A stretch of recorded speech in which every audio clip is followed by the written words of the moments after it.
like war. We like war. We're a warlike people. We like war because we're good at it. And you know why we're good at it? Because we get a lot of practice. This country's only 200 years old, and already we've had 10 major wars. We average a major war every 20 years in this country, so we're good at it. And it's a good thing we are. We're not very good at anything else anymore. Huh? Can't build a decent car, can't make a TV set or a VCR worth a fuck. Got no steel industry left, can't educate our young people, can't get health care to our old people, but we can bomb the shit out of your country, all right? Especially if your country is full of brown people. That's our new job in the world, bombing brown people. Iraq, Panama, Grenada, Libya, you got some brown people in your country, tell them to watch the fuck out, or we'll goddamn bomb them. Well, when's the last white people you can remember that we bombed? Can you remember the last white? Can you remember any white people we've ever bombed? The Germans, those are the only ones, and that's only because they were trying to cut in on our action. They wanted to dominate the world. Bullshit, that's our fucking job! And you probably noticed I don't feel about that war the way we were told we were supposed to feel about that war, the way we were ordered and instructed by the United States government to feel about that war. My mind doesn't work that way. I got this real moron thing I do, it's called thinking. And I'm not a very good American because I like to form my own opinions. I don't just roll over when I'm told to. Sad to say, most Americans just roll over on command. Not me. I have certain rules I live by. My first rule, I don't believe anything the government tells me. Nothing. Zero. Nope. And I don't take very seriously the media or the press in this country, who in the case of the Persian Gulf War were nothing more than unpaid employees of the Department of Defense, and who most of the time function as kind of an unofficial public relations agency for the United States government.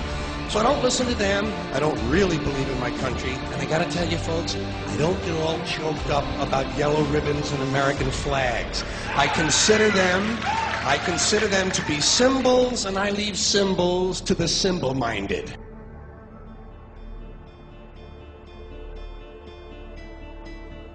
I'm talking about the fact that a war is rich old men protecting their property by sending middle-class and lower-class young men off to die. Forget these foolish elections. The owners of this country don't care about the poor in general. Owners of this country, what are we going... What, is this Karl Marx talking to me? The owners of this country are the voters of this country. You're wrong about that, my friend. Aren't the owners of this country the voters in this country who elected George Bush? No, they're not. Listen, for politics, these elections are a charade. It is a charade. Oh, okay. It is, they are meant to... Well, I'll tell you, just listen for a minute. Learn a little something. The elections and politicians are in place in order to give Americans the illusion that they have freedom of choice. You don't really have choice in this country.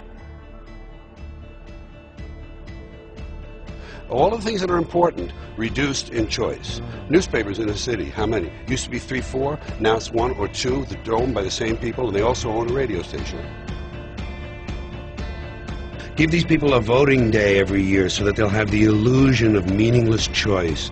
Meaningless choice that we go like slaves and say, "Oh, I voted."